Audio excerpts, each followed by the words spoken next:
everyone. Thank you for tuning in to Conversations with Kendell Lenice. I am Kendell Lenice. Welcome to Conversations once again. For those of you that haven't seen the show, I'm just going to run down what my show is all about, what we do here at Conversations. I am a life coach, and my main objective for anything I do is to motivate and help people live their best lives. The first way to do that is to walk in your truth. The show is about trials, testimonies, and triumphs. In life, you're guaranteed to go through challenges and changes. Consider them blessings. The beauty of your journey is that it's your journey. Everyone's story is different, but we all share similar experiences. If we can help someone in the midst of telling our stories, then our experiences are not in vain. Sharing our stories is freeing for us, and it also inspires others. So that's what Conversations is about. And if you've never checked me out, I'm here every Friday from 7 p.m. to 8 p.m. 1 hour of nothing but goodness, I would like to think. Tonight's show is very powerful. The show is called The Face of Domestic Violence. Many of you have experienced some level of violence in your home at some point or know someone who has, whether you've grown up witnessing it or you experienced it firsthand. It has to affect you somehow throughout your life. We're going to talk to my guest today. To my left, this shining star is no different. Tonight's guest is Rene Michelle, and she is an advocate and a survivor of domestic violence and sexual assault. Yeah. She is here to discuss her journey, and she also deems herself the speaker for the silent, yes, which I think is awesome, because I know a lot of you out there have experienced some sort of violence, like I said earlier, but a lot of people don't have a voice. Yes, a lot of people definitely are scared to talk for a very exactly. Right. And I know someone that I just spoke to this week, and I was just telling Rene before the show, she's silent right now. So your story is going to probably mirror hers. If not, it's going to be very close. So I welcome you to Conversations. Thank you so much. I'm so honored to be here. Truly appreciate you having me. And I'm glad you're here, and thank you for traveling. You're welcome. She traveled from D.C. to be here. Like I said, she is an advocate of domestic violence, and she's doing a lot of things, and we'll talk about those things at the end of the show. Yeah. But supporting domestic violence, sexual assault, and so on and so on and so on and so on. She's doing big things. So again, we'll talk about that later. So I just wanted to jump right in. We have a lot to cover. Okay. So tell us about Rene Michelle. Tell us about you. Where are you from? How was your childhood like? Okay. Let's start from the beginning. Rene Michelle. I am from a little town called St. Mary's County, Maryland. All right. Which is south of D.C. I, as you mentioned, am a advocate against domestic violence, sexual assault, as well as molestation. Okay. And a survivor of all of the above. Wow. At an early age, I was molested by several family members. At the ages of 11, 14, and 26, I was raped. And then 11, 14, and 26? I was raped. By a family member? No. By 3 different individuals. God bless you. Wow. Yeah. And between the situation that happened growing up throughout my childhood, the molestation, and then that happening to me, everything that I endured, I just stuffed it. I just kept it. It was the secret. I couldn't tell because for one reason or another, either I was going to get in trouble, I thought, or when you were a child, when I was a child, right? And so many children think that because sometimes they're threatened. Right. Will hurt your family, will hurt you if you tell. That's exactly. And that's a control mechanism. Yes, knowing that they may not even tell. But for children, that has to be an awful feeling. It was frightening. It was frightening to me because I was told that if you tell your dad, he's going to kill me and he's going to go to jail. And it was a lot to deal with, but now I know better. And some of the things that I endured then, I wish I could change now, but I know I can't. So like the only what thing type? I can do, I wish I had spoke up Okay. and said something then, because a lot of things happened after that probably may have been prevented. But look what you're doing now. You didn't speak up then, but you're speaking have for the courage millions. to. Yes. But look at you. You had the courage to speak up for people that were just like you. Yeah, exactly. Wow. And that's one of the main reasons why I'm doing this now, because of my past, and I want to make sure nobody ever has to feel the way I felt, lost in the dark and alone. I want people to understand that it's okay to speak up. Mm-hmm. It's okay to tell your truth. If something happens to you, if someone touches you, it's not okay for anybody to touch you in an inappropriate way. And that happened to me the majority of my life. Wow. And, it got to the point where I was just used to it. And so you were used to people violating you. Right. You thought that had become your norm. Right. Wow. Right. At a young age. At a very young age. It was just like a regular thing. And, fortunately, I got older and, I just started. What actually happened was I had children. Mm-hmm. And when I had my children, I just started, feeling like, okay, I have to start speaking out. Something has to give, because I don't want my children to have to go through this. Did you get raped anytime after you had your children? Yes. Or it was all before? Okay, so yes. Before children and after children. And after. Wow. I was actually raped when I was 26, the day before the Million Woman March. In Philadelphia. That's where I was raised. I was born in St. Mary's, but I was raised in Philadelphia. And I was raised in South Jersey. So really? Right over Yep, so right there. Philly is like one of my favorite cities. Yeah, I love Philadelphia. Yeah, me too. But I definitely, So you got raped in Philly? Yeah, I got raped by someone at 26 that I considered a friend.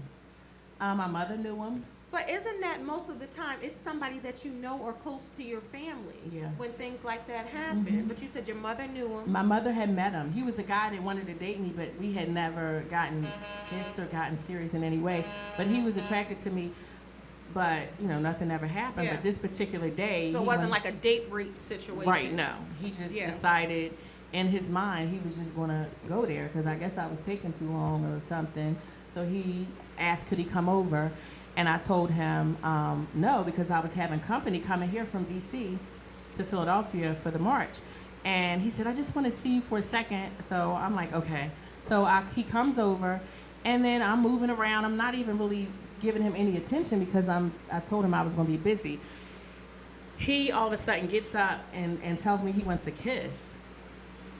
I'm like, oh, we don't kiss. What do you mean you want to kiss? Mm-hmm. And he said, I want to kiss. And I'm like, no. And then, he just, from there, he just went in. He grabbed me, and I had on shorts. He ripped my shorts off, and he raped me. And I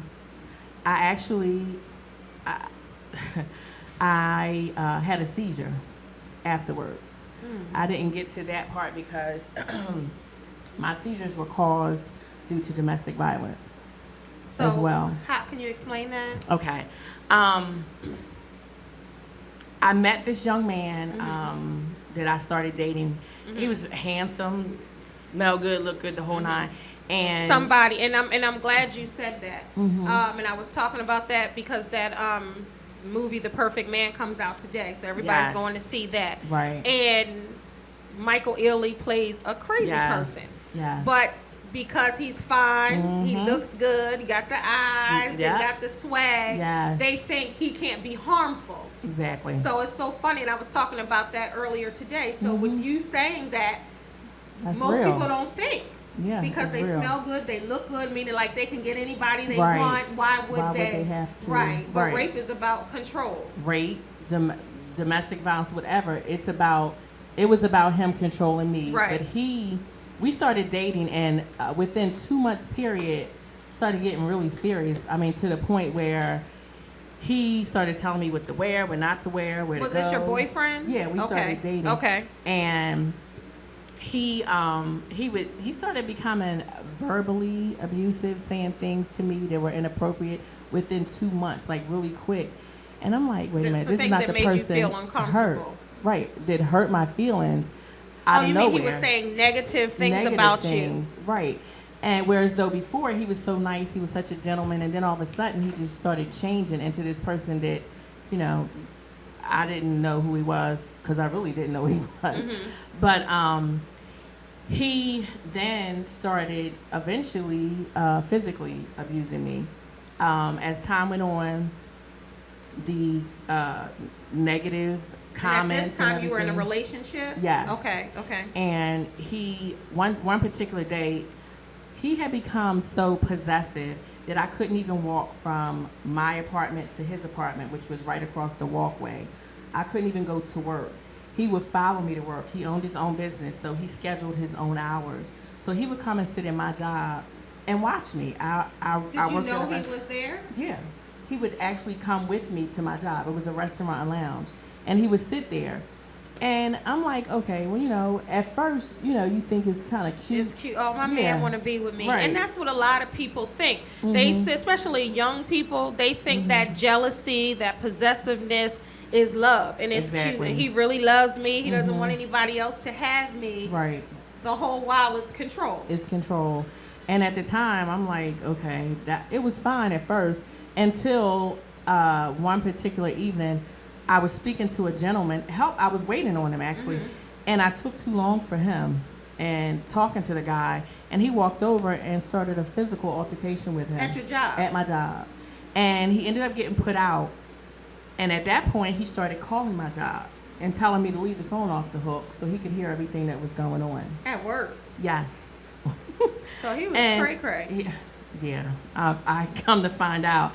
And then... But at that time, you still didn't really realize. No, I wasn't. Right. I mean, I really didn't, you know.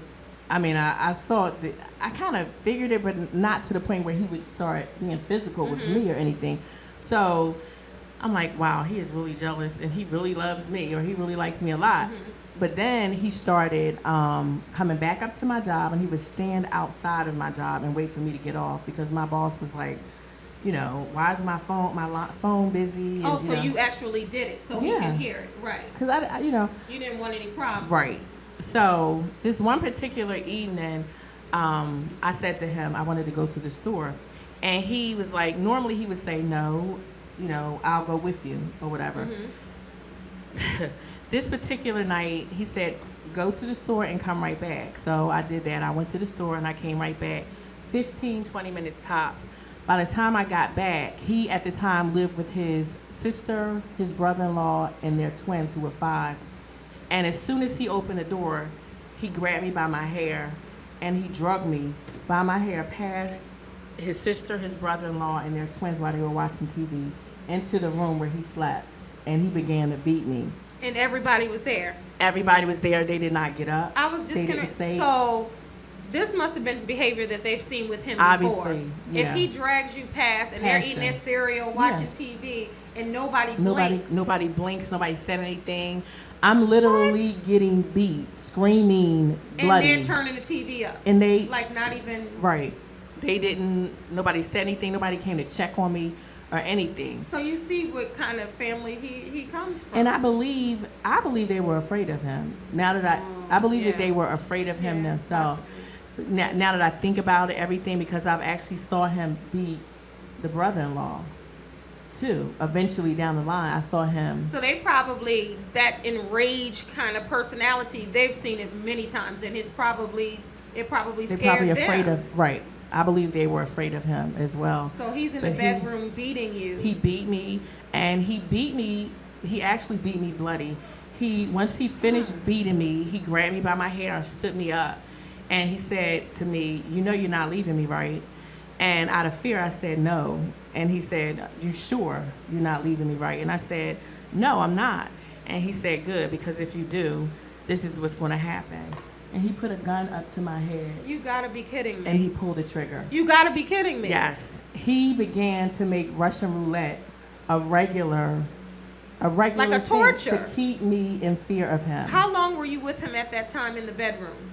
We were together for about, I don't know, 4 or 5 months or something. We were together for a while. I don't know. I don't remember exactly. So he would play Russian roulette with you on any given day? Yes. Just to put fear in your heart? To make sure as he said, to keep me in line. And he that's would exactly actually, what he did. right, Because and you it were worked. afraid. It definitely worked. He would carry his gun in a little bag, and he would also tell me when we would go places, only him and I knew what it was, and he would tell me again just in case I got out of line. What, like a mother with a belt, Right. keeping it in their purse. I've seen Right. it where they're like, "You better behave. I got this Exactly. belt in my purse." Exactly. How old were you at that time? Oh boy. I was in my 20s. I don't remember exactly Wow. how old I was, but I was in my Your 20s. Okay. And the beatings continued. I finally got tired, and I had been tired from the beginning. And the whole time I was there, after that first punch, I was plotting and thinking of a way to get away from him without him killing me, because he told me that if I left, that's exactly what he was going And to you do. believed him. Yeah, I did. Yeah, because he showed signs that he Right. wasn't stable. Right. And Anybody that's going to put a gun to your head to play with you, Russian roulette. If for those of you that don't know what Russian roulette is, I know someone that died from Russian roulette. Got killed, shot in the head. Russian roulette is when you have the bullets in the gun, and you're like, I don't know what you call it, but like changing or I don't know what chamber. that's called, changing the chamber, and you're taking a chance whether Yes. that bullet is going to be the next bullet that's going to shoot someone. yes.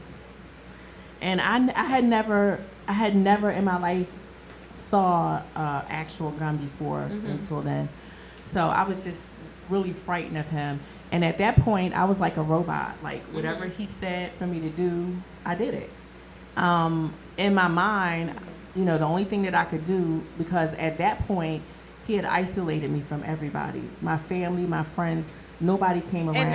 And a lot of people tell that same story. Right. That when they're with someone that's abusive or physically, emotionally, mentally, just playing those games, Right. they try to isolate you from your families. And those of you that have experienced this or know someone who has, you know the game. That's what they try to do, because I think they don't want anybody to talk sense into you, Right. or Right. they don't want anybody to turn you against them. And they say things like, nobody loves you, only I do. And he would say that to me all the time. At that point, nobody was coming around, because they saw things in him even really before I believe I did.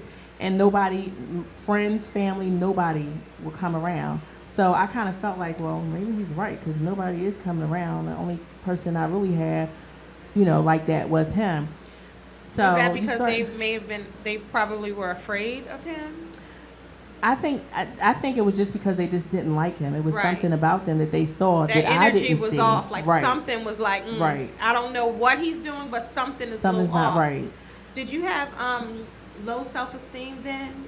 Would you say? I mean, I know that looking at your 20-something self, you know that. But at that time, did you recognize your self-worth was kind of low, or?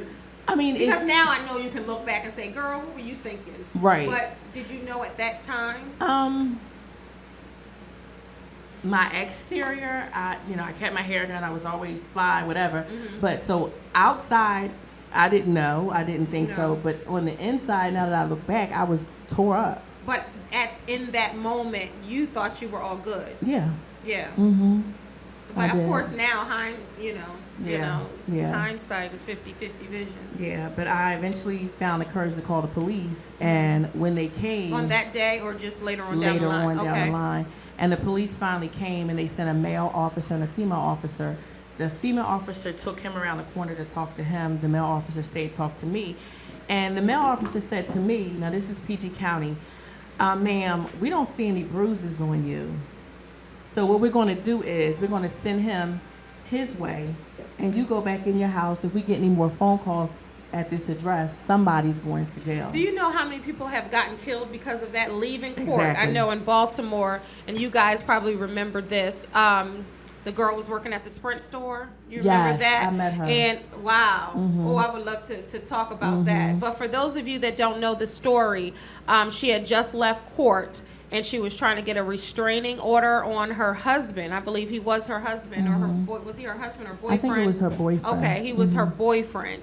And she had gone to court. She had a number of complaints, been to court several times. filed ex partes 1,000 times, and this time she was going to court again, and she was saying she was fearful of her life. Same thing, she had no scars and all of that. And he asked, well, has he harmed you yet? Because you've been here before, has he harmed you yet? And because she didn't have physical bruises, and because he didn't technically physically, because I'm sure he harmed her, but not physically. Long story short, she worked at the Sprint store. He came in there, doused her with gasoline, and lit her on fire. And left her to die. So you met her. I met her at an event that the lovely Carolyn Washington White, she's an advocate in the DMV as well, and she had an event, a tea, and they honored her there. Oh, wow. Yeah. I think she was on Oprah, too. Yeah. I think she was. But that was really sad. Right. But that, that evening, the police officer, they actually left. And they waited for him to leave. They left both of you at the house. No, they left. They made him leave. And as soon as they left, of course he came back. He broke back in my apartment like he always did, and he. So that wasn't an odd thing for him to break in. No, he would do that if you didn't answer the door. He would just force his way I would in. come home and he would be in my house. He would just come. Whenever that sounds like this movie that's coming out. I know. That's and why this I was is like, somebody's life, Exactly. And this is a million women and men, their life. Exactly. And I mean, it just when he left, they left rather, and he came back. Before he beat me, though, he said to me, "See, I told you, blank, the cops are not going to do anything. This B wants me to take her out," and showed me a piece of paper with the female officer's number on it. She asked him, she wanted to go out with him. Let me share a story, and this is about my life. I'm going to share. That just triggered that. So I was in a situation before where he was just, and I'll talk about that after you talk about yours, but I want to talk about this particular incident.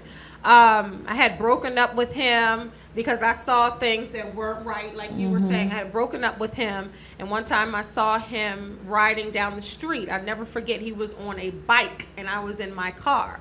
Don't you know, when I stopped at the light, he came up to my car, and he wouldn't leave my window. He was standing on his bike. You know how you kind of lean, and he wouldn't leave, and I wouldn't talk to him, and I was ignoring him, and I had never really called the police on him. It wasn't, to me, it wasn't to that degree. Right. But it was a police officer. He basically, what he did was at the window, I wasn't saying what he wanted to hear, didn't want to be back with him, and he had juice in his hand. He took the juice and threw it on me in the car, and the window was down, so I was sopping wet with this juice. And I was like, I'm not going to be going through this. I called the cops when I was sitting right at that corner, and the cops came. They made him leave, told him not to leave, bother me, et cetera, et cetera, et cetera. Make a long story short, they took a police report. Got, they get your name, your address, your information, and the male cop, my birthday, I think, was like the next day or that week. The male cop called me on my birthday, sent me flowers to my house, and said, "You don't need to deal with nobody like him. You need to deal with me." Did nothing with the situation, but he was trying to date me. So that's the same thing. When women call the cops or men call the cops, sometimes the cops are not helping you. They're out for themselves. It's funny. The woman cop gave you his number. The male cop took my number. That's kind of scary when you think about it. Got your name, got your address. He sent his stuff to my house. He called me. He was almost like a stalker.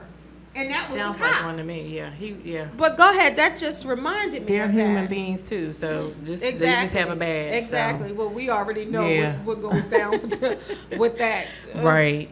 But so that nightmare continued. So he must have been a smooth talker, a charmer. He had to be some type of charmer. Oh my God. You're filing a police report telling this lady officer what he's done and what he's been doing to you. And for some reason in her mind, she's looking at she his thought eyes that was attractive. Oh my God, he is so handsome. That's something's wrong with that. It really is. Something's really wrong with that. It really truly is. And back when I was a different person, I was saying I hope he took her out so she could find out who he really is. But I'm not that person anymore. So. Right. But sometimes people need to know. Right. But yeah, so The only thing that I could do in this whole situation was with what little faith I had, because of everything that happened to me through my life. I didn't have very much faith in God, because I used to always say, well, how could it be a God if he allowed me to endure all these things and everything? Starting at a young age. At a young age, when I didn't know anything about anything, I was taught all of these bad things, and now it's like, what am I supposed to do? So did you ever tell him what you had been through in the past about the rapes and the molestation and abuse? At that point, I hadn't been talking to anybody. Okay, so you hadn't told anybody. I hadn't told anybody. Even know. He didn't even know. But this still continued to happen. Isn't that something when you think about that? Yeah. So I know you had to question, like you were saying, and continue about God, like, why me? I can understand why you would have that question. Well, you know what? Actually, I didn't mention that I am a second-generation domestic abuse survivor as well. I watched my father abuse my mother. And when I was 10, we ran from that situation to D.C., to the House of Ruth. So I did watch it. So a lot of people say that if you are around that type of situation, that you are attracted to people that do things like that. But I just never in a million years imagined that that would happen to me. But, it did. So I don't know. But. It's almost like a cycle. I mean, Right. I have family members very close to me that grew up in domestic violence, and I don't want to call them out, but very violent situations at home. And when I think about it, they grew up and had stalkers and had that type of controlling type of guy. That's something. My second cousin was actually murdered 8 years ago by her abuser, and she grew up watching her father abuse her mother all of our lives. I can remember going to Sunday dinner at my grandmother's house and her coming there with black eyes and busted lips with the kids and everything, and she stayed with this man up until the day he died. And my cousin, her daughter, every guy she dated was abusive to her until this very last guy that took her life. He shot her 3 times and then he bludgeoned her to death. You gotta be kidding. Where was this? In St. Mary's County, Maryland. So this was her boyfriend, her husband? It was her boyfriend. She finally broke up with him because he had did so much to her, and she ended up breaking up with him. When she told him she was leaving him, he started stalking her, and then he just, one day, he said that he was going to kill her. He told his sister that he was going to kill her, and he went over there to kill her, and he said that he was either going to kill himself or he was going to make them kill him. And the police ended up shooting him and killing him that same day. Okay, this is, and I understand for those of you that are watching, this is why people don't tell. This is why people feel trapped in these situations, because they feel like they're going to, because when the abusers, just like you were saying with yours, and I just thank God that you're still alive. Yeah, because I had to run. You threatened, and we're going to get it, we're definitely going to talk about all of that. Right. But your abusers said the same thing,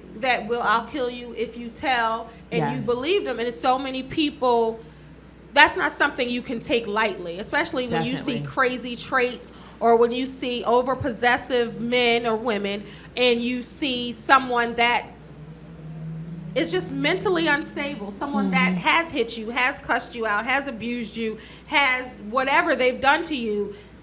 It's hard for that person to leave. I get that. So many people say, why don't they just leave? But these people are fearing for their lives, their children's lives, and their families' lives, because they're threatened, because that's the way to hold on to that control. Yeah. And that's what I did for a long time. Actually, I didn't leave because at the time I didn't mention my brother and my first cousin were living there as well, and he threatened them. And I was concerned about them. I wanted them to get away, and then I could make my getaway. And that's exactly, thank God, what happened.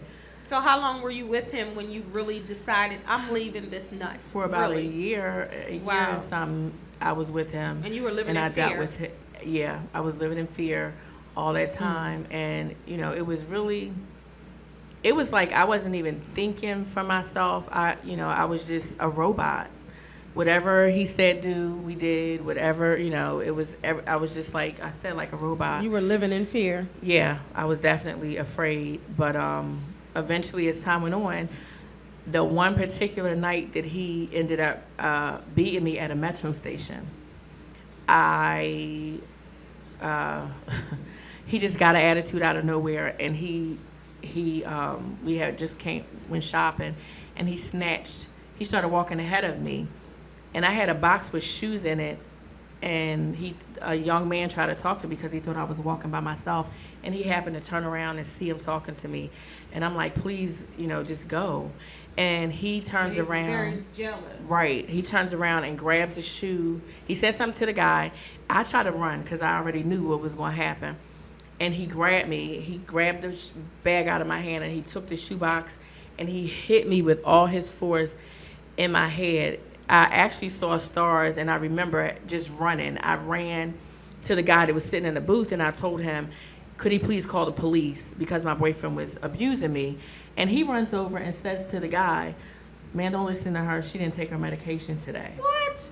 But that's the way that's control. That's to make the crazy person trying to make you seem like you're crazy. Right. And the guy was looking at me and looking at him but to believe that right. is something is wrong. He said, man, I said, look, if anything, can you please call the police? Because if anything happens to me, you're going to be held responsible. That's right. He said, ma'am, sir, look, you need to leave whatever you're going to do because I'm calling the police. And he did end up calling the police, which they never showed up.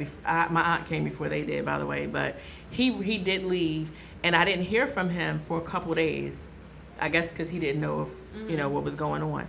But one particular evening, I came home from work, and usually when he breaks in my apartment, it'd be some kind of evidence that he was there. This night, I just walked in, and nothing seemed out of place. I walked back into my room, and I opened my door, and as soon as I opened my door, he's kneeling down on the floor. What a Candle way to lit. live. What a way to live. Candles lit, and I look over onto my dresser, and there was the bag with the gun in it. And I said, in my mind, I said, oh my God, I called the police on him. He doesn't know what happened. I just started praying to God. I thought I was going to die that night. And all I could do was just pray. So I did everything this man told me to do. Everything he told me to do that night. I laid down with him. I did everything he told me to do because I was afraid I was going to die that night. So while I was laying there. Why? Because the gun was out. It was visible. Because of the fact that he didn't know whether the police were looking for him. I had called the police on him again. So I was just afraid that he was going to really kill me now because I did that again. And we laid there. He was holding me like I was going to get up and run away or something. I couldn't go to the bathroom. He followed me to the bathroom. What a way to live. And not the following day, but the day after, all I did was pray that night to God that he would get me out of that situation. And 2 days later, I happened to be sitting in his apartment, looking out the window. He was in the bathroom, and I looked over to my apartment, and I saw two females standing at my door. And I'm like, I don't get visitors, so I'm like, who is? I didn't say anything to him. So I was like, well, I'm going to run to my apartment. I'll be right back. And he was like, all right, and hurry up and come right back. So I ran. I ran for my life. They were pulling off, and I stopped the car. I chased the car down, and I stopped them. It happened to be my two cousins. They had just popped up, just randomly to visit me. And I told them to grab anything that looks important and run. We all went into my apartment, each of us grabbed a handful of clothes. I left everything, and I ran for my life. I did not look back, and that's how I got away from him. So did you at any point, did you ever think about taking your own life, or is this? Oh my God, is this? Yeah. I did, because he would threaten me so much. The one time he had the gun to my head, I said, you might as well just go ahead and kill me. I said, as a matter of fact, you don't have to kill me. I'm going to jump out the window and kill myself. Because that's not living. You felt like you weren't living. You were a hostage. It was almost jail-like. Exactly. That's what it felt like. Prison. I was in prison.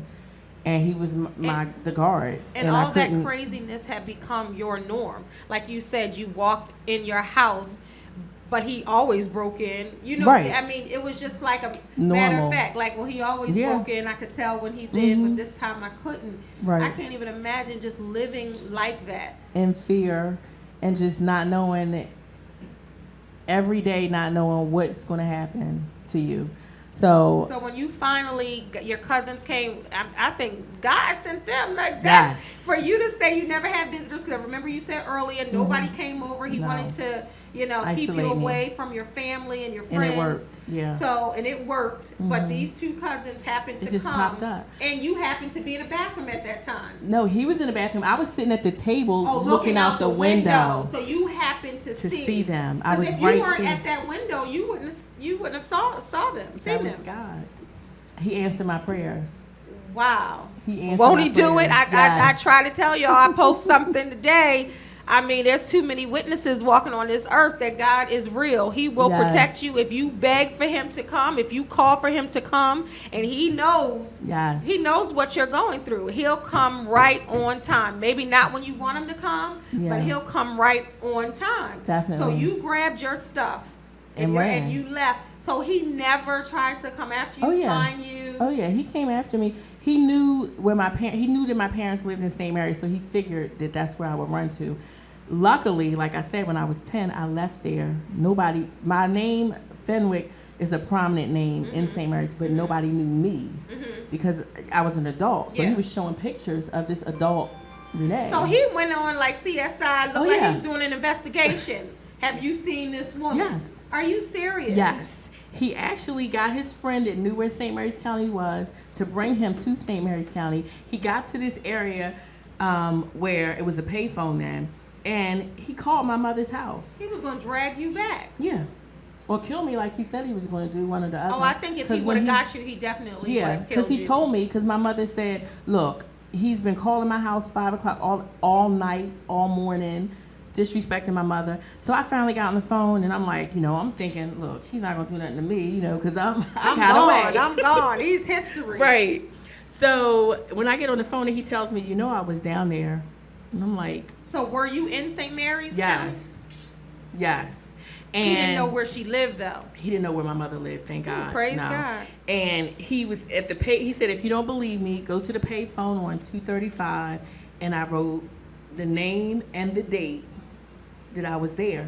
He said, if you don't believe, I waited a few days and I went. Yeah, because he could have been laying for you right there. Right. And he took the police back. And it was there. 10 minutes from where I was.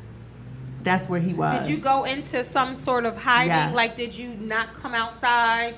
Did you stay in? Honestly, I didn't stay in. At that point, I just started partying. Thursday, Friday, Saturday, Sunday. My mother was like, just take her. Because at that point, I had told my mother what had happened. So your history? No, or just that particular situation. Okay. And she just told my cousins to just take me. So, cause she was like, like upset. What you mean take you? Take me out to get out. Oh, okay, got you. Because I was in prison for over a year. Right. So that's what they did, and but. Were you ever nervous to be out? Like, were you watching your back? Did you think it was over, or did you think a little piece of you like he's still looking for me? I was always watching my back. I was always in fear of him.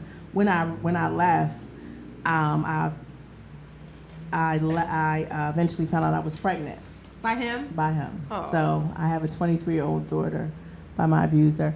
And I also now suffer from epilepsy due to severe blows to my head. From him? From him. Okay, so he used to, when you talking about, and I want you really to, I don't want you to relive it, but if it's going to help someone, I want you to, so he really beat you. Oh, yeah. Like it wasn't like he punched you here, even though this is still wrong, don't get me wrong, but it wasn't like he punched you, he shoved you, like he beat was a you like a dude professional in the boxer.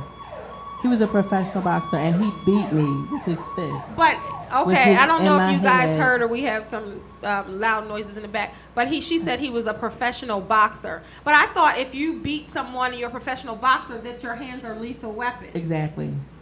So he was really boxing you like he was in the ring. Yes, and he would hit me mostly in my head, and he would drag me, and he would kick me. So it was a continuous thing with him. Oh, yeah. He never like It let wasn't. up Oh yeah, on a no, no, no. holiday or Oh no, no, no, Sunday. no. Like he. Oh no, he had nice days. He had nice days where I would be scared of they the call nice it the days. honeymoon period, where he would, buy me things and say he was sorry and buy me flowers and makeup and, and he want to hug and because I was so afraid, I did whatever he wanted me to do, but the whole time I was plotting. Right. I You was gotta have plotting on a plan. getaway, and the whole time it had got to the point the beatings had become so bad. I started hiding knives even in his apartment because I would say, the next time he hits me, I'm going to kill him. Either he's going to kill me or I'm going to kill him. And what you're talking about, and I hate to keep bringing up movies, but these movies that are out and talking about domestic violence, and we're going to talk about a movie that you're a part of a little Yes. later. Mhm. But I think about that movie Enough. Yes. With Jennifer Lopez, how Oh my she God. was plotting, like that movie, like how she was plotting for him, and like she said, I'm going to kill him before he kills me. tries to kill me. And that was the mentality that I had gotten because I was just like so tired. And I said, you know what? I'm going to kill him. I mean, I literally, because he would snap out. I hid a knife behind a fire extinguisher in the hallway of his apartment building. That's how random he was. So you had to be just all over the place, Yes. a mess. Yeah, I like at any time if he was feeling some type of way, he just And hit God me. forbid he had a bad day. Right. Then so you were his punching bag for anything. I want to ask you 3 questions. I want to talk about the epilepsy. I want to talk about having a child by your abuser, and I wanted to talk about his background. Yes. So can you anywhere you want to start? Let's start with his background. Okay, I want to say this to anybody that's out there listening. Please get to know a person, especially young girls. Just because somebody is fine, smells good, look good, whatever, get to know that person. Because if I had taken the time to get to know him, I would have saw the signs of different things. See how a person treats his mother. See how they treat their sister, their family. The women in their family. Right. And then you'll know how that person really is. Does he talk to his mother disrespectfully? Right. Does he talk to his sisters like garbage? Right. Is he there for his daughter? Is he calling his daughter's name? Is he calling his baby mama or ex-wife Right. names? Right. Is he violent towards women? When you bring up women, does he kind of say, "Oh, that blip, oh, that blip, Right. blip, blip," or You have to does watch you for know? that. You really Yeah. do have to watch how they do, and I'm so glad you said that. Ladies, young ladies, old ladies, ladies that are in this situation right now, you really have to go with your first instinct, and you really have to check these fellas out. Men Yes, too, because there's men some too. crazy women Oh out my there. God, There's some yeah. stalking women. Men are abused too, and I'm going to talk about that Yes. later. But you have to pay attention to the signs, and you have to get to know someone. The best way to get to know someone is get to know their family. Right. See what kind of stock they come from. See what the family history is like. Now, you're not going to have a questionnaire on the first date, or you can. You want to ask important questions. You don't, the smelling good, the looking good, and all of that is a young state of mind. Exactly.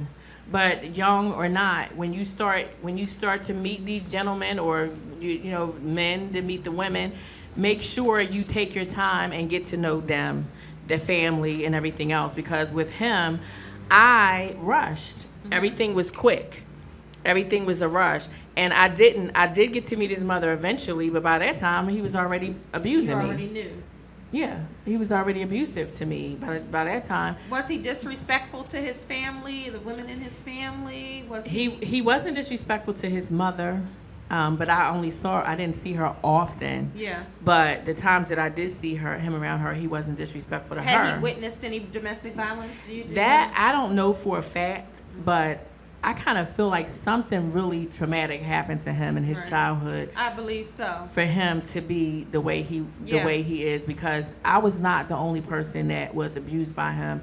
He has 4, 5 other baby mothers, and they have stories too. Yeah, some of them have. And normally, definitely. it's not just one person that they abuse. It's all about control. It's all about the mind game. It's how can I, and to me, that's a weak person. That's a weak person that finds his strength in abusing and controlling. So you said you suffer from epilepsy. Yes, I suffer from epilepsy. And tell the people what epislepsy is for those that don't know. Epilepsy is it's called grand mal seizures. What I have mine are due to severe blows to my head from being punched. Like what the boxers have sometimes. Yes. Like, and I have them. I've been having them now for 23 years. Wow. I actually the very first one I had, I was flown away on a helicopter, and I died, and they brought me back. So I truly believe that day that happened to me, that I was brought back for this reason. I believe that I'm here today is to serve my purpose and to help other women, men, children, whoever, to understand that whether it's molestation, rape, or domestic violence, that you don't have to deal with it. And you need to speak up, and you need to do something about it. There's places that you can go. I am helping a young lady now trying to get a place. I help people to get into safe houses and everything like that.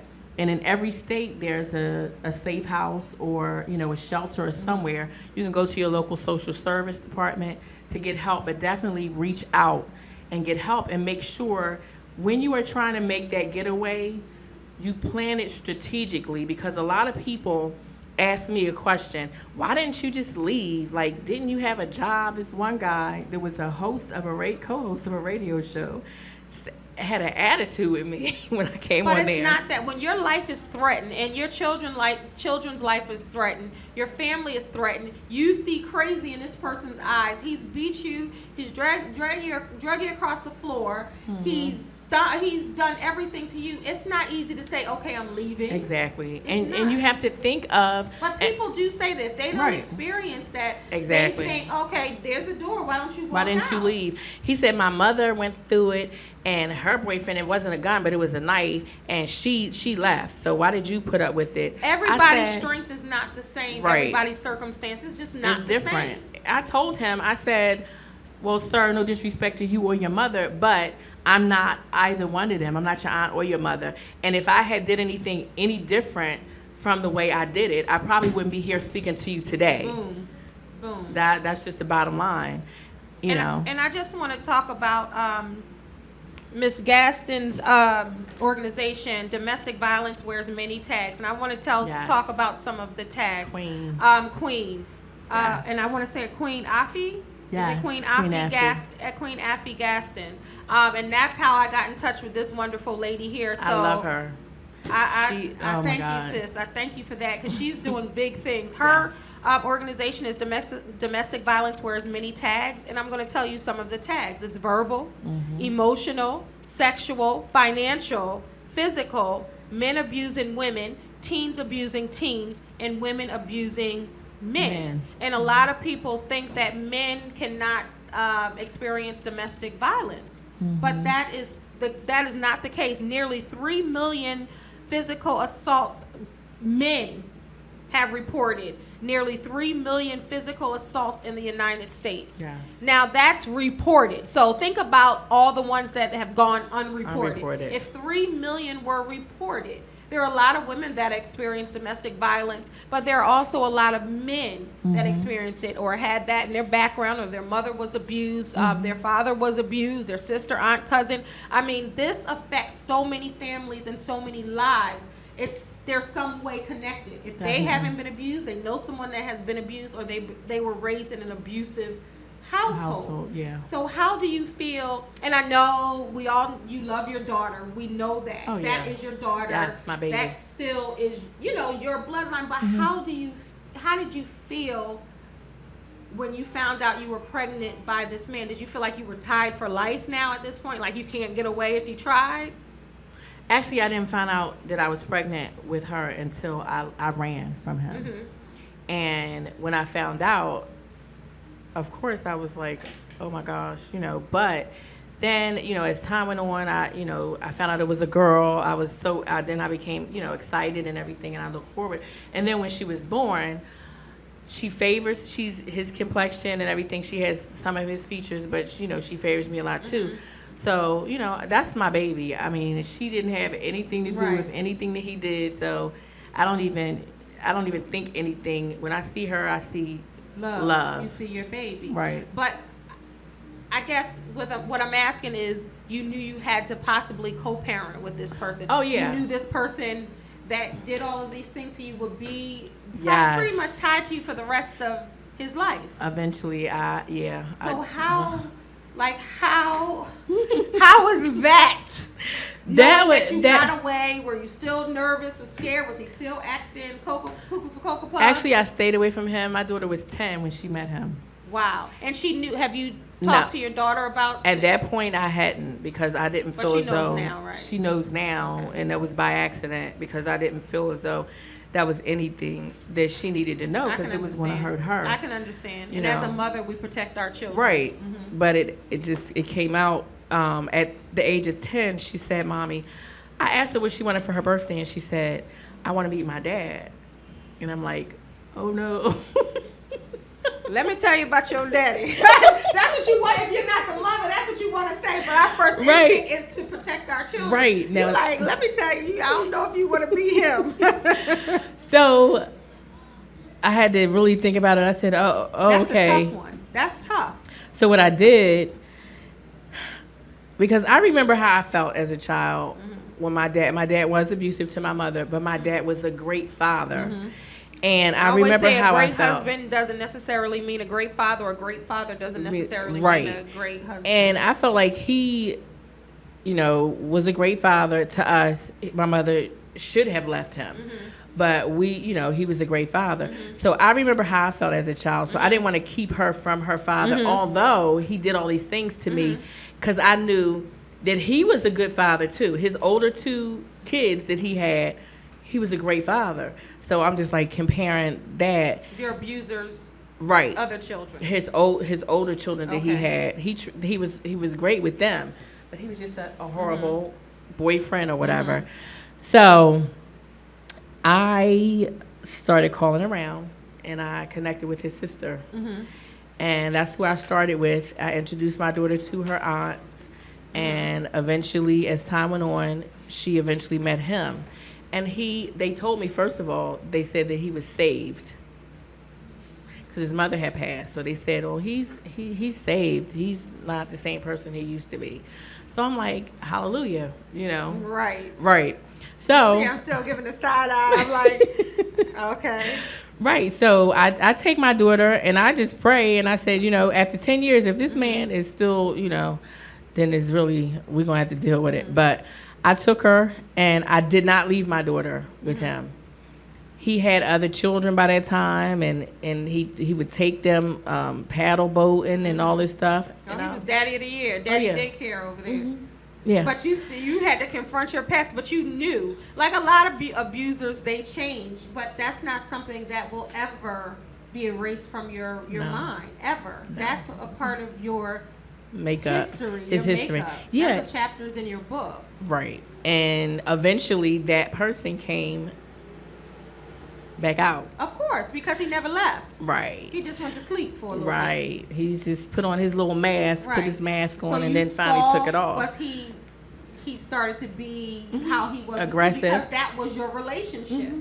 He actually, my daughter was 18 when he showed that side of him. Did he try to hit you again? No, he had my daughter at they were at not I'm going to say Dorney Park. Hershey Park. a park in Maryland Okay. that they had went to, and he couldn't find my daughter, so he called me cursing and said, he's gonna whip her. And I'm like, oh no, that's what you're not going to do. So, I just saw him starting to be the person that he was then. So I told my daughter to call me. So she calls me back and she was like, I said, well, I'll talk to you when you get home. She gets home and she says, Mom, I'm never going over to his house again because I never told you before, but I'm tired of him talking negative about you. And I'm like, what? Still? Yeah. So it really made me angry because my daughter was so upset. So I called him and I said, why are you talking about me negative to my daughter after everything that you put me through, and everything? He was like, did he have amnesia? Did he remember? Because No, sometimes I had him on abusers act like speakerphone. they didn't do anything or they forgot. I had him on speaker. Yeah. I had him on speaker, and he said, he started cursing me out, and I just had a flashback, so I blacked out on him, and I said, I forgot my daughter was standing there, and I said, why are you sitting here talking all this stuff about negative stuff about me? Did you tell her that you're the reason why I have seizures now? Wow. And my daughter said, what? She said, Mommy, he's the reason why we almost died going through the Baltimore Tunnel because you went into a seizure and you had to start driving 100 miles an hour to get us out of the tunnel. And I said, oh, my God. Because that was the last thing I wanted to happen because I didn't want to ever hurt her. And it was already done. Because I just snapped. Right. I just started thinking about all the things that he did, and I just went. And he said, see what you did?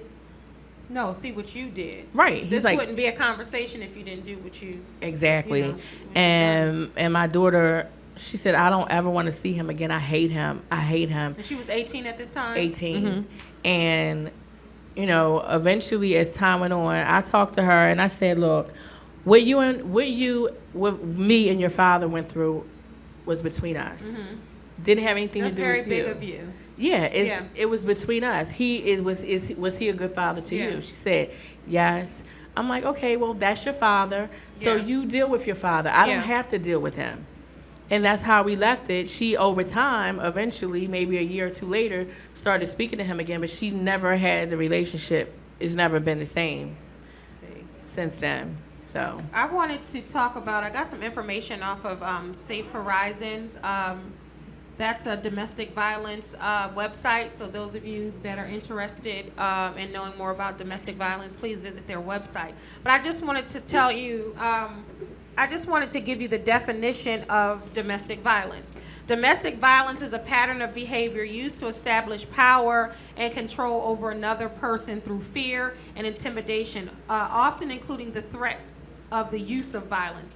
Other terms of domestic violence includes intimate partner violence, battering, relationship abuse, spousal abuse, family violence.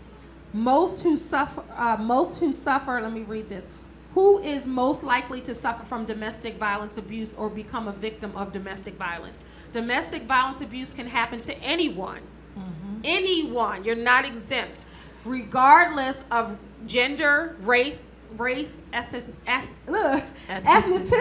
excuse me, I got tongue-tied, sexual orientation, income, or other factors. Women and men can both be victims of domestic violence, as I said before. Often, and also, when and where does domestic violence occur? Domestic violence is most likely taking place between 6 p.m. and 6 a.m. Is that familiar to you? wow, yes. And more than 60% of domestic violence incidents happen at home. Okay, so although domestic violence, when you think of domestic, you think about your home. That's only 60%. I mean, that's a big chunk. But 20% of this violence is not happening in the home. Right. And then I also wanted to read domestic violence in America. Here's some statistics and facts. Women between the ages of 18 and 34 are at greatest risk of becoming victims of domestic violence. More than 4 million women experience physical assault and rape by their partners. 1 in 3 female homicide victims are murdered by their current or former partner every single day, like your cousin. Like my cousin. Every single day. What are the effects of domestic violence on children? So a lot of people, you can say, oh, I ain't letting no man hit me. I'm not letting it. But if you experienced it, you still have that in you somehow. It's affecting your life on some level. More than 3 million children witness domestic violence in their homes every single year. Children who live in homes where there is domestic violence also suffer abuse or neglect at high rates, 30 to 60%. Children exposed to domestic violence at home are more likely to have health problems, including becoming sick, more often having frequent headaches or stomach aches, and being more tired and lethargic. Children are more likely to intervene when they witness when they witness domestic violence against their parent, which can place a child at risk for injury or even death. One more. What happens if a domestic violence victim does not receive help? Well, we already know death is one of them. Without help, girls who witness domestic violence are more vulnerable to abuse as teens and adults. Without help, boys who witness domestic violence are far more likely to become abusers of their partners and or children as adults, thus continuing the cycle of domestic violence in the next generation. Number one fact, most domestic violence incidents are never reported. So we have statistics and facts of the ones reported, but what about the ones that go unreported? And I want to tell you, teens, I know my daughter goes to a camp, and they have different themes every year, and the theme was get up and go. You can get up and go. If you're tired of your job, get up and go. If you're tired of your husband, get up and go. So that was the theme. And my daughter said we should do domestic violence. Now, she's never witnessed domestic violence in her life, but she knows that it's an issue, and that's a problem. So they did a skit. Check out my YouTube page, Kendell Lenice. I have it on there. It's a skit about domestic violence in teens. I know plenty of teens that have been beat, and they think it's cute. They think he really loves me. They think that, oh, well, he's jealous. That's kind of fly. That's sexy because he's jealous. No, he's crazy. She's crazy. And it's going to get worse. It's best to get out in the very beginning. When you see the signs, don't wait, because the waiting is what left you in there so long. Yeah. If you'd have left like a week out, you know what I mean, when you saw a sign. It would have saved me a lot of pain and suffering. So it's just, and I wanted it real quick. 10 signs of domestic abuse and violence. Accused of, some signs of domestic violence and abuse are more obvious than others. So let's see. Does your partner ever accuse you of cheating or being disloyal? That's a sign. Make you feel worthless. Hurt you by hitting, choking, or kicking you. Intimidate or threaten to hurt you or someone you love. Threaten to hurt themselves if they don't get what they want from you. Try to control what you do and who you see, like your family, trying to keep you away from your friends. Do they isolate you? Yes. Pressure or force you into unwanted sex. You said you did it because you just I was afraid. Yeah, I was afraid. Control your access to money. And some people control you with money, especially if you're a wife home or you're a girlfriend at home and your husband is the breadwinner, or vice versa. And I want to also make sure I'm looking out for the men too, or vice versa. And you're scared to leave. You're afraid to leave. You like your lifestyle. You like your house. You like your car. You like the comfort of knowing the bills are paid.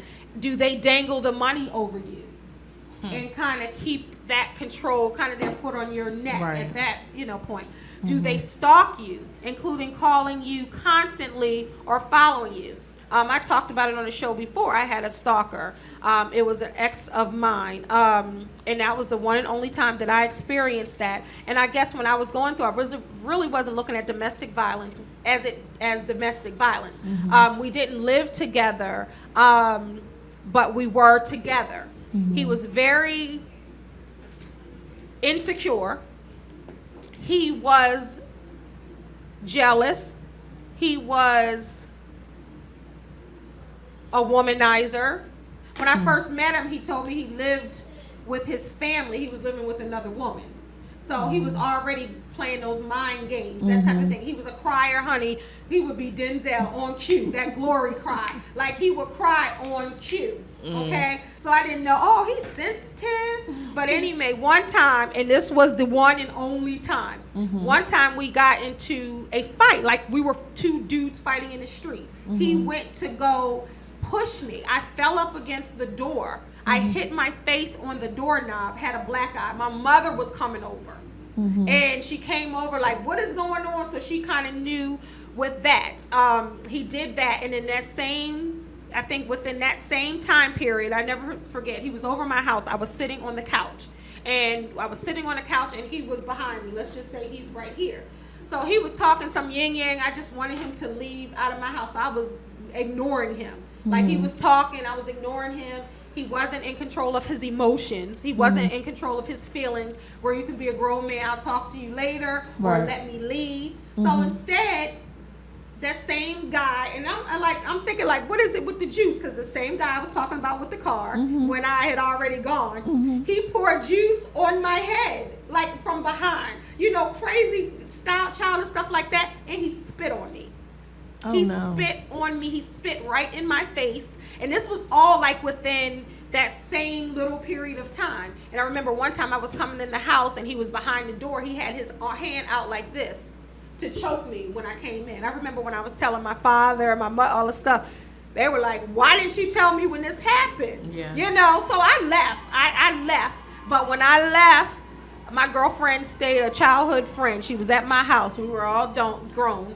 And she stayed in my house. Don't you know, that brother must have called me like 72 times. And she said, girl, if I was not here to witness this, if you told me this, I would not believe it. Went to pick her up from the bus station. He's at the bus station in the car, like at my window. I'm turning around picking her up because she lives in Richmond. So she was coming to visit. Went to go pick her up. He's at the bus station.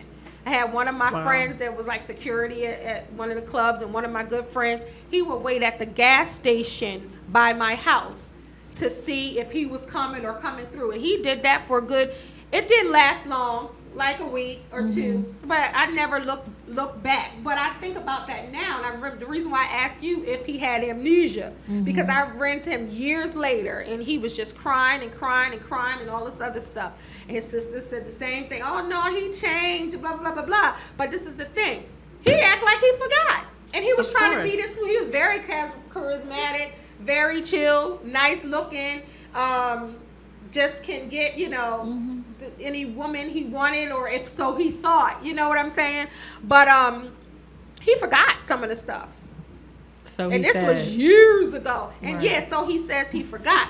And then he was still years later trying to get back with me. I said, you forgot. I know who you are. I don't care what you saying or what you thought. You changed. I know who you are. You know what I'm saying? Trust me, I do. But they do act like they forgot. And that's something like I was nowhere near in your situation. You get what I'm saying? Like nowhere near, but I can feel you. I can feel it. Like I left because I saw the first signs. I was like, oh no, I never experienced it before. I didn't experience it after. That was my one and only time. And I do. And I think he needed redemption from me, saying, oh, it's you know, it's fine or whatever, or that I got past that. But that's something he will have to live with. Right. You know what I mean? If you have, you know what I'm saying, some type of conscience. But there are a lot of women, men experiencing to that level, to her level, or just someone just abusing you with their words constantly. That's still violence. Yeah. So why is it important for you to, and I kind of know, but why is it important to you to be an advocate or a voice for the victims, a voice for the silent? Why is that important to you? And why is, because that seems like that's your life's work. It definitely is. I know that that is my purpose. Like I mentioned before, I know that day on the helicopter that I did not die, you know, for a reason. You had a seizure in the car? And no, that was a totally different time. That was when I first had the seizures. I had 6 in a row. Oh, when they pulled you back? And you had never had seizures No, before? before So now you the have abuse. to live with that for the rest of your life. I'm not going to claim that, but that's what the doctor says. Okay. Yeah. Don't claim that. No, I'm not. But Don't claim that's what the doctor says. But my seizures are controlled. But I had never had them before the situation with him. No, before he started punching in my head. No, I never had them. But this is definitely my purpose, and I know because from the first time that I ever spoke out, which was in 2012. Isn't that something? All of those years. All those years, I held no it. one knew.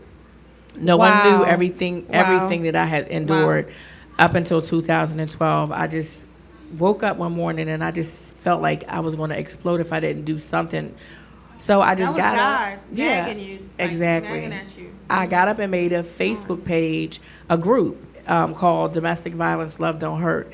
And I put my story on there, and so many people that I've known for years started inboxing me, telling me their stories and telling me that they have been through some similar things, and they're not ready to talk right now, but they're glad that they have a platform that they could come to. I think that's when awesome. they are. Yeah, and that's how it began. But I spoke publicly for the first time at the College of Southern Maryland, and it was like 1,000-pound weight lifted off of me, and I Wow. haven't stopped speaking since. And I applaud you for that. I think it's awesome. I think we go through tests in life to share our testimony. Definitely. And I say this all the time, but how dare you be stingy with your Yes. testimony when it can help someone. Somebody. You didn't go through whatever you've gone through not to help someone else Exactly. or not to share your story, because there are a lot of people out there that are frightened or not ready to tell their story. It took you to 2012. It took me a long time, so I understand why Yeah. they did it, but I just like to encourage them that it's going to be beneficial to Yeah. you and to someone else. Yeah. You're going to feel free Yeah. once you share your story, and then Yeah. the fact what helps me out even more is the fact that I'm able to help Right. other people right now. So that's And what you're I get my alive. glory You from. are a survivor. And I'm alive. Yes. Like, because so many we already know. She's talked about her cousin. We watch the news. We know people in our families. We know friends that did not make it out alive. It's not always easy to leave, but if you can get that strength to get help, I think support is very important. Definitely. Telling someone is very important because they can help you. If your abuser is saying, I'm going to kill this person, I'm going to kill that person, I just want, my main thing with women is self-esteem and self-worth. And if you know who you are and whose you are, and that you are always protected, you are Yes. always protected. I just want you to know that you're bigger than that. If you're in the storm right now, there is a rainbow at the end of the storm. You have to believe, and you have to just see your way through. Get help, ask for help. And like she said, she has a Facebook page. Even if you type something, that's taking the first step to try Yes. to change your situation. I'm not acting like it's easy. Just walk out the door today. You have to strategize. Renee said that she strategized for a while. She knew she wanted to leave, but sometimes you can't rush and do it. I know some of you have children. I know some of you do not work. I know some of you are dependent on that person. But when I tell you, if you are strong enough to leave, you can get through that. You can get the things back. You can get the money back, but you can't get your life back. That last blow might be the last blow. Yes. It might take you out of here. Yes. So I just really want you guys to understand. She got away. She's been through hell. And Yes. back, and you've only heard a tip of her story, Right. because this is only a, hour show, and I know we've gone over, but I am so proud of you. Thank you. I am so proud of you that you ran for your life, and Yes. that's what you did. That Exactly. you didn't let your fear stop you, and you went out trying. Like, oh well, if he would have come after you, then you would have had to deal with that. But by the grace of God, she is here to tell her story. She is here to share her testimony. Yes. Many domestic violence victims don't make it out alive. Clearly you did. What Yes. do you attribute that to? God. Ain't nothing but Point God. blank, period. God. Because I Because know. we want God to come when we call him. But he comes on time. On he comes time. right in the nick of Yes. time. He did. And he spared your life. For a fact is nothing. I mean, I give my cousins credit for showing up that day, and I even mention them because I speak all around the country. And I, when I do my speaking, I bring them up and they come with me sometimes, but it was God. That's who got me through everything that I've been through, especially that situation there. He got me through it. When I think about everything the different things that happen and how they happen, I know it was nobody but him. Did that make your faith stronger? Oh my gosh. Sometimes God has to take you to your knees. Yes. In order for you to trust him, in order for him to really understand rely that on he's him. got Yes. you. Yeah. You have to rely on him. You've been trying all this stuff before, but you haven't relied on him totally. I told you I didn't have faith. Prayer, God was like, well, it's about time. Yes. I was waiting for you to call on me to help your butt out of this. But if you weren't, you wouldn't be able to help. And I love the fact that you've been through this. You can understand and relate what other people have been through to help them. Exactly. So what have you learned from that, from your past? I have learned that everything that looks good is not good, for one. Everything that glitters is not gold. And definitely to take my time in situations, not to rush anything. I mentioned that earlier, but take your time. Get to know the person, get to know their family. If you're considering a serious relationship, get to know, see how that person treats their family members, and just to keep God first. That's one of the main things. Is just keep God first, and then make sure you have faith. Because, like I said, I had very little faith in the beginning. Because why should I believe in Him when I was let all of these things right? happen. And that was my mentality then. But now, He's everything. What do you say? And amen to that. Like really, because that's people don't know. People don't realize. Call on him. You'll see what he can do. Definitely. You'll see the power. So what advice would you give your younger self, or teens, or young ladies, or old ladies going through this? I know they said that age is between 18 and 34. What would you tell those ladies? I would tell them to just, as I mentioned earlier, just to be careful in choosing who you date. Take your time, and get to know the person. Pay attention to some of the signs that I mentioned. The verbal abuse, the mental abuse, some of the signs that you mentioned that Queen Affy has different tags for. Pay attention to all of that stuff, because those are signs of an abusive personality. Just pay close attention to those things. Okay, and you're working on your own nonprofit called Pain to Purpose? Yes. Okay, so briefly, I know we're running out of time. I'm sorry, Diamond. So tell the people about Pain to Purpose. Basically, Pain to Purpose is a nonprofit organization that I'm working on. I'm doing a lot of the work now. I just haven't got my nonprofit yet, but I help people, young women, men, children, whoever needs to get into safe houses that are running from abusive situations, whether it's sexual or domestic violence or whatever. As I mentioned, I go around the country and I speak and I share at colleges. I just spoke recently at the Forestville Military Academy, and I just share my story to help encourage. I love the youth. I think that's great. So I love the youth, so I want to encourage them so they don't have to get to where I was my age before they'll have the knowledge that I have now. And that's what us as elders, we have to do that. Yes. I don't see enough women pulling another young lady or girl up, and the same with men. I think it's our duty and our job to pull the young ones up as their elder, to help them, to share our stories so they don't fall in that same trap, or they don't walk those same streets. I think it's very important.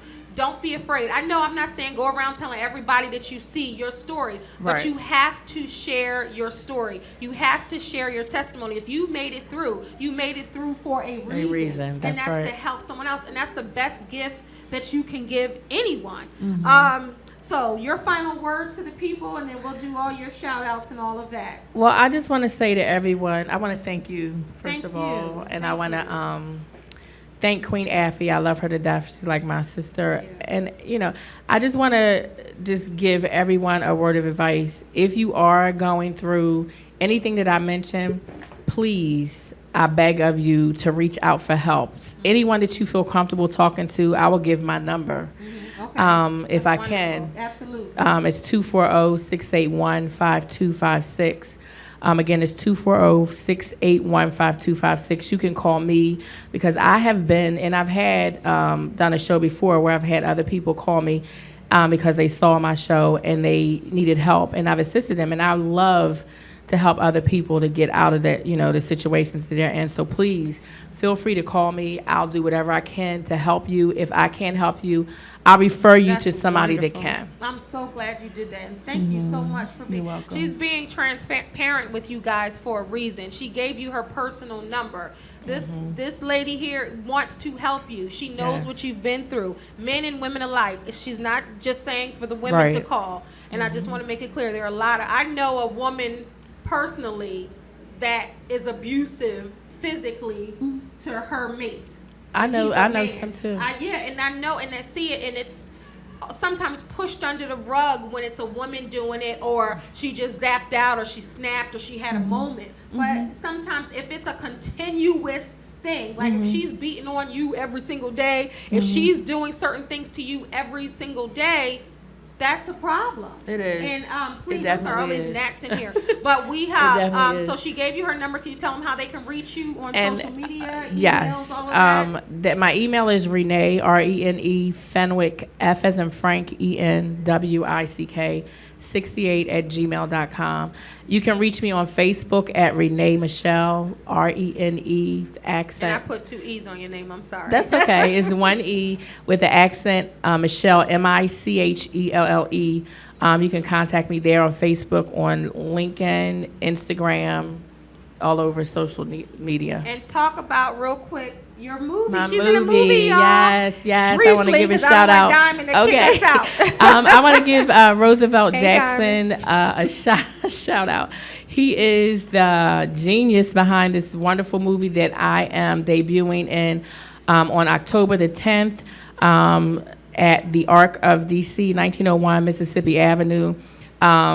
I would love for you all to come out. I hopefully you can make it. I'm gonna come out. Yes, I'm gonna come out to support you. Thank you. Because I think what you're doing is absolutely phenomenal. Thank you. That you didn't have a voice, and now you have a voice for yourself. And so many others. That's an inspiration, and this is what this show is about: inspiring others, motivating others. You're going to inspire somebody to open their mouth, whether it's to call you, whether it's to call the police, whether it's to get on your Facebook, whether it's to tell their mother, their friends, their coworkers that this is happening. So even if you touched one person, I'm thrilled. That's what it's about. That's what it's about for me. Touch one, teach one. That's so right. I'm definitely going to come. And I told you I was going to play at the Arc, so that holds a special place to me too. But I'm definitely going to come. I appreciate it. I really appreciate it. What's the name of it again?